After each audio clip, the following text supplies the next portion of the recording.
네, 이번 6.4 지방선거 차기 대선의 전초전이라는 말이 나올 정도로 대권을 향한 잠룡들의 기싸움 치열합니다. 네, 이 기싸움에 뛰어든 여야 잠룡들의 스타일과 행보 체질로 알아보겠습니다. 김문호 한의사, LB컨설팅코리아 이기주 대표 모셨습니다. 네, 안녕하세요. 안녕하세요. 아니, 지방선거에 이렇게까지 그야말로 빅샷들, 대선급 주자들 나온 적이 예전에도 있었나요?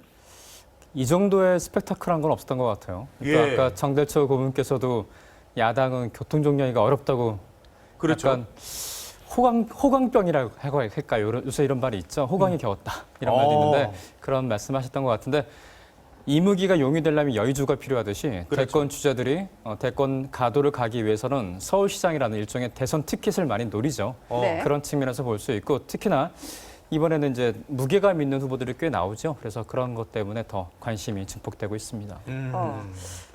그러면 서울시장 이번에 출전하는 후보들 네. 먼저 좀 볼까요?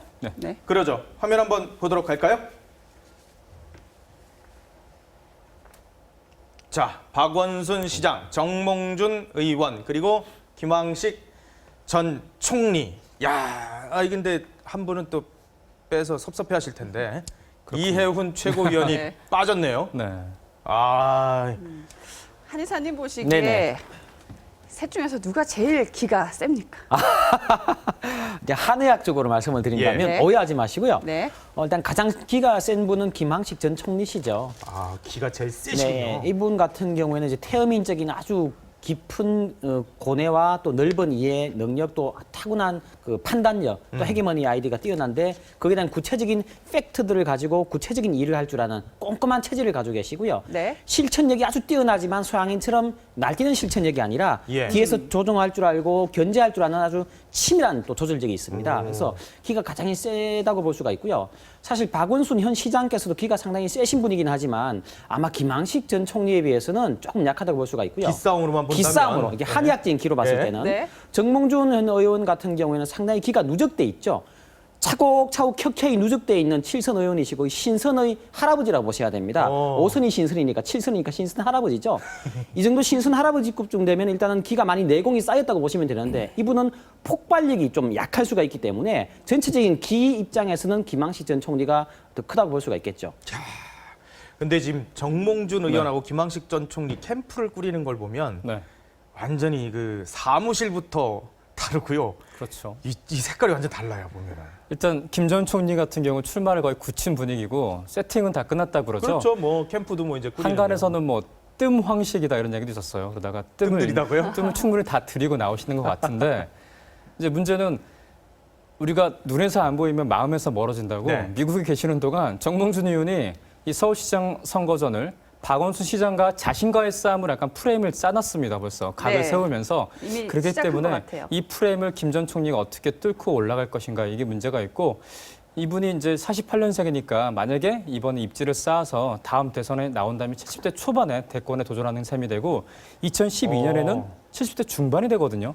그렇다면 조금 부담스럽고 예. 만약에 이번에 이제 서울시장에 당선이 된다면 그야말로 여권 내서 호남 출신 즉 민주당 표를 많이 가져올 수 있는 후보이기 때문에 그런 면에서 상당히 어떤 유리한 면이 있죠. 네, 과거 김대중 정권 당시에 비서실장 하시던 김중은 의원께서도 사실은 DJ 전라도 정권이면서도 경상도 비서실장과 그랬죠. 의원을 두셨지 않습니까? 예. 그런 의미처럼 김황식 총리가 그런 역할을 할 수가 있다고 저는 보는데요.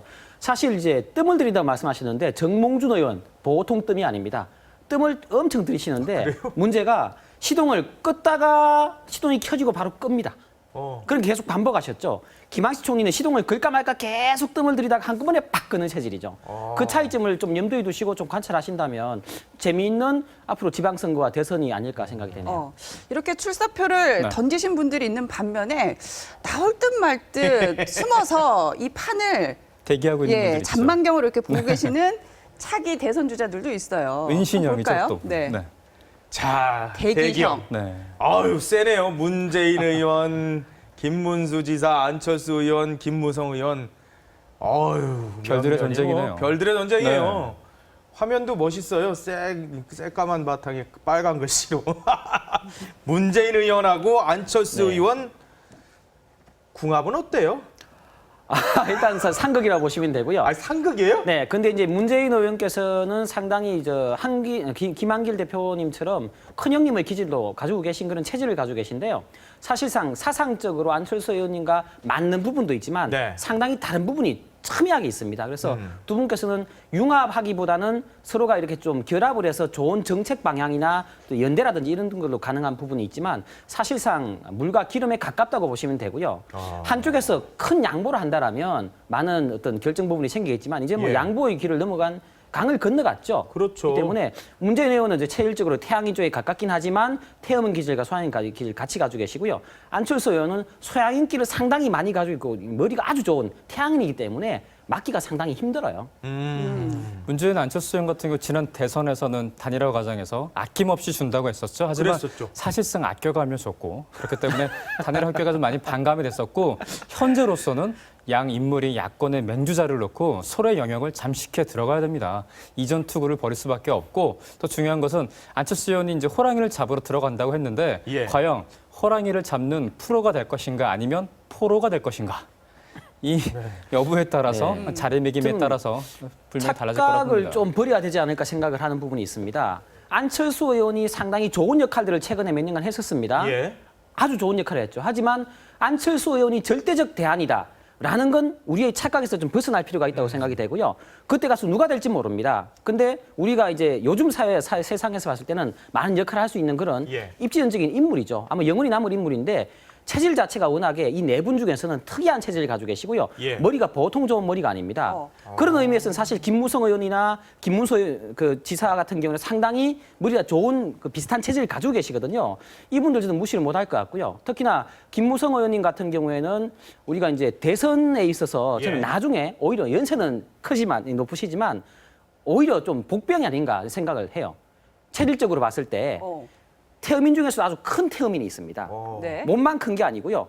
포부가 아주 큰 태음인이 있는데 그냥 개인적인 포부가 아니라 포용적 포부가 상당히 큰 분이기 때문에 실제로 성격도 좀 그래요. 네, 무든하시면서도 되게 예리하시고요. 예리하시면서도 행동을 느리게 할 수 있는 그런 특징을 가지고 계시죠. 그러면 이 네 분 중에서 가장 돌발 행보를 보일 가능성이 높으신 분은 누구예요? 누가 체류탄 터뜨릴 건 아니니까. 아, 그렇죠. 그건 아닌데요. 의외로 이제 우리 국민들이 바라봤을 때 김무성 의원께서는 욕심이 있으신 것 같으면서도 항상 욕심을 비추지 않으시거든요. 예. 그런 의미에서는 나중에 혹시 무슨 일이 생긴다면 김무성 의원을 돌발 변수라고 보지 않을까라는 생각이 들어요. 이 지금 새누리당 내 당권을 또 김무성 의원은 네. 노리고 있어요. 그렇죠. 서청원 의원하고 대격돌이 불가피한데 이 대표 보시기에는 김무성 의원이 당 대표에서 격돌을 해서 가는 게 좋다고 보세요? 아니면 한 템포 쉬었다가 대권 주자로 가는 게 좋다고 보세요? 글쎄요, 김무성 의원의 스타일이라면 돌직구 승부를 벌일 것 같습니다. 그래서 그래요? 한간에 이런 얘기도 있죠. 작년에 김무성 의원이 승용차를 바꿨다는 얘기가 있죠. 아, 그래요? 예, 차를 바꿨다는 건데 그게 의도가 전국을 누이면서 뭔가 좀 털을 잡기 위해서 네. 벌써 차를 바꾼 게 아니냐 그런 얘기도 있습니다. 물론 보좌진들은 아니라 국국 부인을 하는데 예. 갑자기 차를 왜 바꿉니까? 지역을 좀 순회하고 있다는 그런 소문도 있고 제가 친박계 의원을 만났는데 작년 말부터 부쩍 지방 투차가 이렇게 잦았답니다. 물론 그렇군요. 뭔가 사전 정지 작업을 하고 있는 것 같은데 네. 서청원 의원이 재밌는 얘기. 네. 자, 지금 저 얘기 나눈 상황에 간첩 혐의 받고 있는 유우성 씨 지금 기자회견하고 있네요. 현장 직접 가보도록 하죠. 중국에서 발을 떼으면서 또 기자분들도 같이 있으면서 출입국 기록을 합법적인 절차로 받아서 재판부에 다 제출을 했고 그 모든 것들이 또 맞다고 정식 중국 정부로부터 인정도 받았습니다. 사실은 제가 오늘 검사님을 만났을 때 그래도 제가 1년 넘게 억울하게 살고 아팠던 부분을 조금이라도 위안을 받을 줄 알았는데 제가 사실은 오늘 가게 되면 전반적으로 이 사건이 어떻게 진행됐으며 1심 때부터 어떤 일이 있을지를 하고 싶어서 사실은 갔습니다. 사실은 너무 많은 것들이 있는데 제가 그냥 간단하게 한 7가지를 정리를 했습니다. 첫째는 동생이 정확히 179일 6개월 동안 합심센터에서 혼자 독방에서 살았습니다. 제가 서울시 구치소에서 8개월 가까이 이제 살았는데 그때는 서신도 가능하고 접견도 가능하고 변호사님 볼 수 있습니다. 근데 저희 동생은 그런 것들이 가능한 게 하나도 없었습니다. 수사를 시작해서 첫날부터 저는 모든 사실이 거짓말이라고 수사기관에 수도 없이 얘기를 했습니다. 동생과의 대지를 단 한 번만 시키면 이 모든 진상이 밝혀진다고 매일같이 얘기를 했지만 그런 것들을 받아들이지 않았습니다. 그리고 수사기관에서는 저희 동생이 조사받는 동안에 앞뒤에다가 하교 육아래라고 쓰고 사람들 다른 탈북자 조사받는 사람들 가운데다 세워놓고 공개적으로 망신을 줬습니다. 제가 사실 오늘 검찰한테 꼭 물어보고 싶은 말이 조사를 그렇게 해도 되는지 묻고 싶었습니다. 어린 여자를 앞뒤에다가 종이를 붙이고 사람들 앞에 그렇게 공개적으로 망신을 주면서 조사를 해도 되냐고.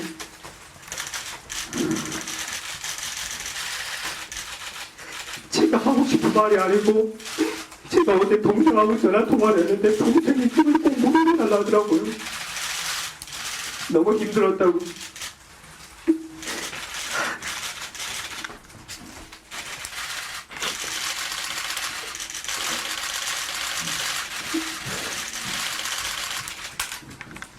수사기관에서는 저는 수도 없이 계속 아니라고 억울하다고 계속 얘기를 했습니다.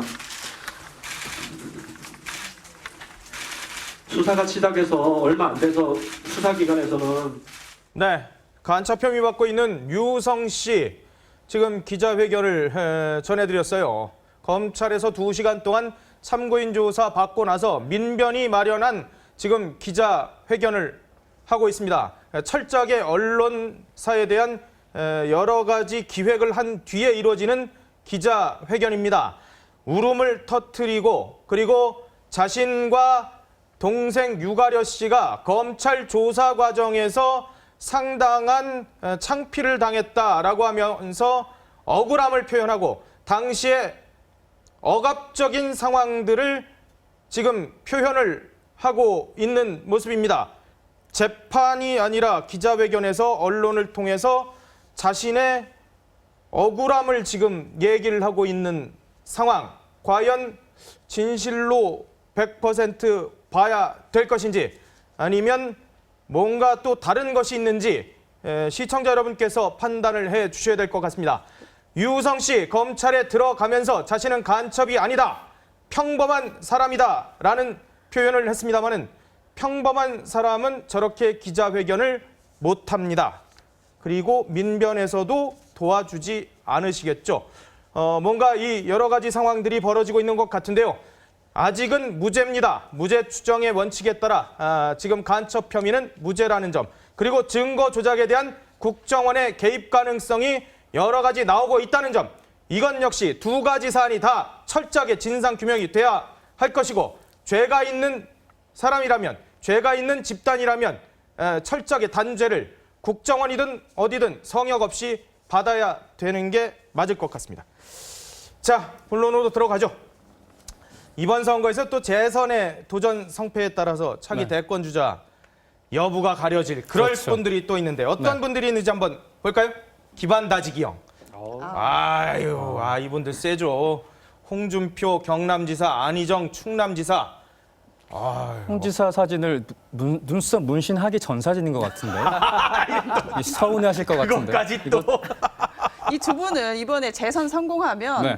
정말 그 차기 대선 주자 레이스에 한 몇 등으로 이렇게 포진하게 되는 거죠? 일단 그걸 또 예견할 수 없는 게 일단은 아직까지는 잠룡이죠, 잠룡. 하지만 여부에 따라서 이제 잠룡이 충분히 될 수 있고 과거에 노무현 전 대통령도 경선하기 전에 지지율이 당내에서 10% 정도밖에 안 됐습니다.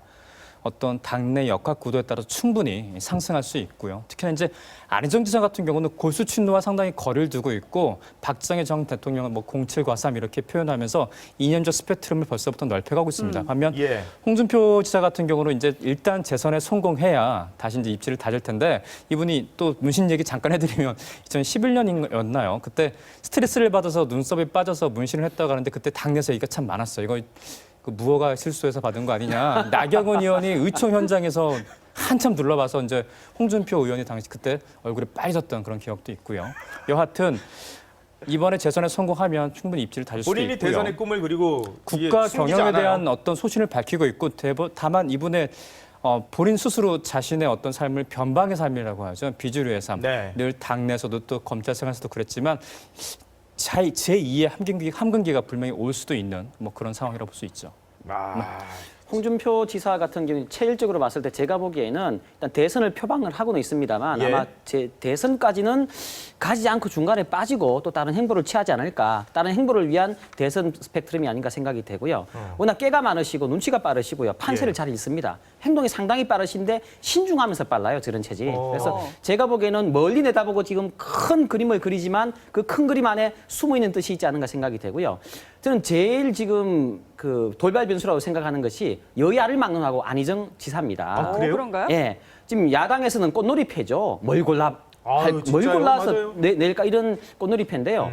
가장 노무현 전 대통령께서 돌아가신 대통령께서 이렇게 당선될 때 이상으로 좀 그런 큰 변수가 아마 안희정 지사가 잠재된 되지 않을까. 폭발력이 있을 것이다. 예. 그 폭발력이 제가 보기에는 상당히 크다고 봐요. 저분 체질이 소민적인 기질을 아주 기반에 확고하게 다지고 있습니다. 예. 근데 소민적인 에너지가 꽉 차게 되면 태음인도 못 이기고 태양인도 못 이겨요. 소민의 고집은요, 아집적 고집이 아니라 네. 아주 완벽한 벽을 꽉 싸고 있는 철옹성 같은 그런 그 고집이 있습니다. 근데 거기에 폐쇄적 고집이 아니라 많은 것들을 염두에 두고 융통성을 가진 플렉스블한 그런 고집을, 철옹성 같은 고집을 가지고 있는데 저 고집 누구도 못 꺾고요. 그 폭탄이 터질 때는 강한 철을 뚫고 나는 폭탄 아주 큰 폭발력을 가지지 않습니까? 예. 그런 의미에서는 체질적으로 봤을 때 안희정 지사가 큰 변수가 되지 않을까. 특히 이제 안철수 현 의원과 나중에 붙었을 때 둘만 남았을 때 아주 큰 변수를 이루지 않을까 생각이 들어요. 문재인 의원과는 궁합이 어때요? 문재인 의원가요? 네. 궁합 안 맞죠? 안 맞습니까? 같은 예. 친노인데요? 안희정 지사하고요. 친노라고 다 친노는 아니에요. 노를 바라볼 때는 똑같은 곳을 바라봐요. 하지만 여러 곳에서 바라보죠.